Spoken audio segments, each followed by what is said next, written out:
Ito pong bahay na to is pag-aari ng isang gurong Hapon nung kapanahunan na sinakop ng Hapon yung Taiwan.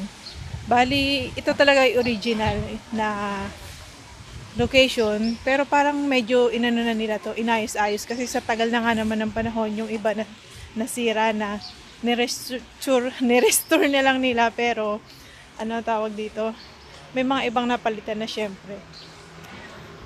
Pwede nating pasukin yung loob niyan.